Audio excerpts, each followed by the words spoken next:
many of you guys, raise your hand, how many of you guys listen to music? A lot of you guys, right?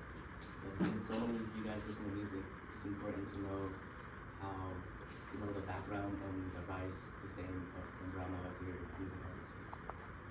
We have researched this topic for 2 weeks extensively and have listened to the music prior. We are going to inform you on Canadian R&B. We're going to present Canadian R&B artists and their drama and their rise to fame. With artists such as Justin Bieber, The Weeknd, and he's going to present Drake and Party Next Door. Justin Drew Bieber was born in 1994, March 1st. He's married to Hailey Bieber in 2018 and has a child named Jack. His rise to fame started when his mother would post clips of him on YouTube of him doing music covers in 2007,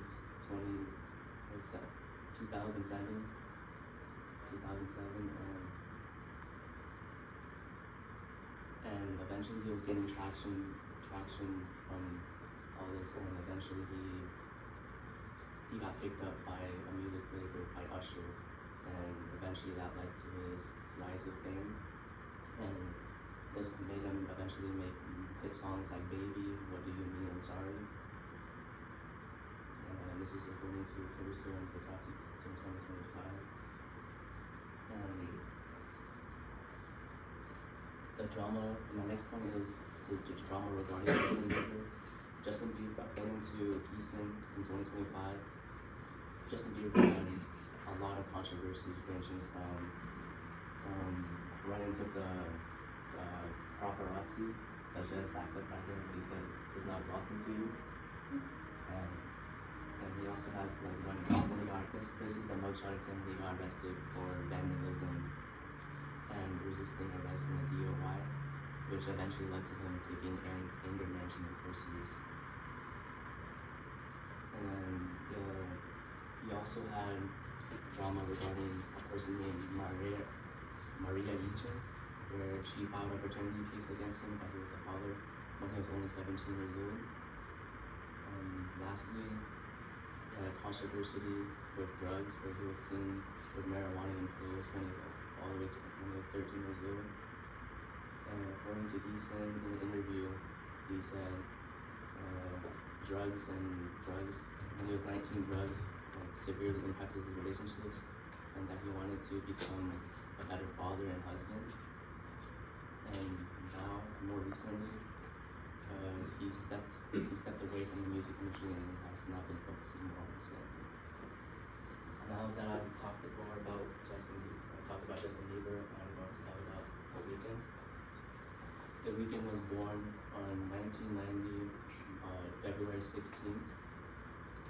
He's 35 years old, and his rise to fame started when he dropped out of high school and was homeless, where eventually he posted 3 singles, The Morning, Rock Music, and What You Need, to YouTube.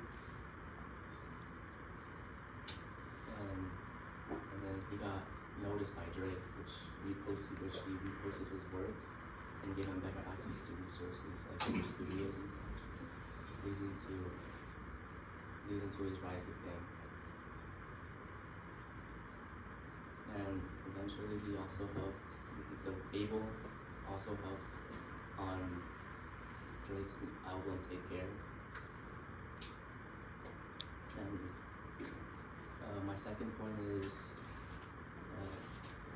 the controversy regarding The Weeknd is when he lost his voice back in 2022 and at the LA SoFi Stadium. And according to Newman 2025, in an interview, this defeated him very hardly, and how he lost his voice due to how it was all in his head, and all you could hear was the booing that everyone was shouting in the crowds. And eventually this led to his creation of this new movie and album, Hurry Up Tomorrow, in 2025. And in his new album, it directly references this incident in one of the songs. I can sing.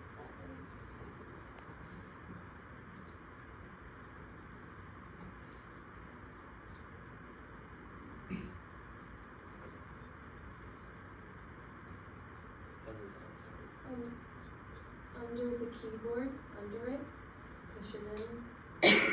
There's a no for volume. It's just, well, anyways, now that I talked about The Weeknd and Justin Bieber, I'm going to hand it off to Danny to talk about Drake and Kanye West. Alright, so Drake, Aubrey Drake Graham, born on October 24th, 1986, is a R&B and hip hop singer. Born in Toronto, he first acted in Degrassi, The Next Generation, before releasing his big hit, So Far Gone in 2009, and being recognized by Lil Wayne.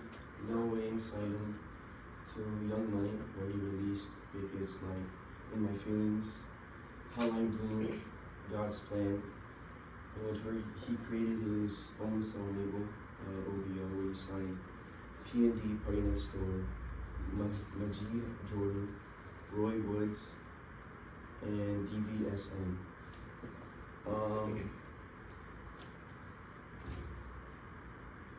Next, I want to talk about his drama with his feuds with Kendrick Lamar.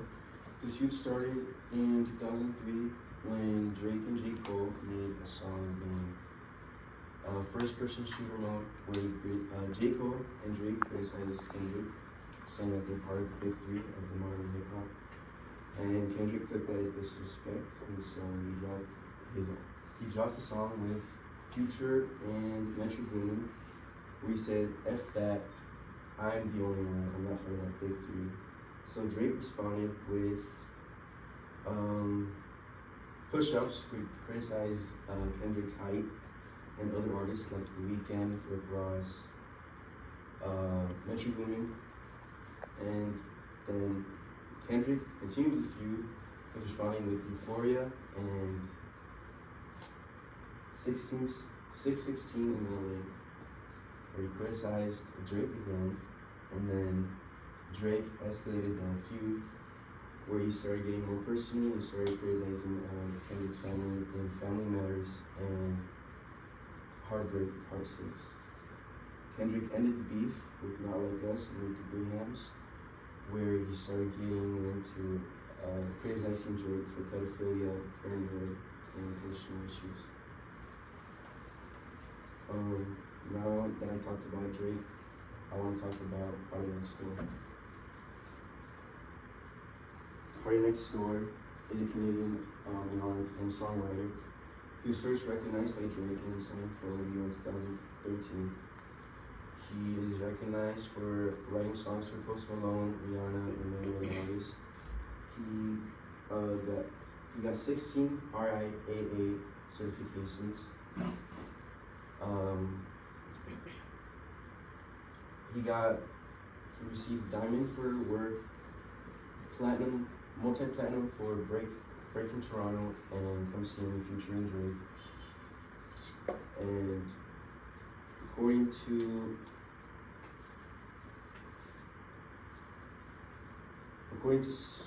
Swagger Wright, P&D has taught us to embrace where we come from. Next, I want to talk about Party Next Door and Tory Lanez.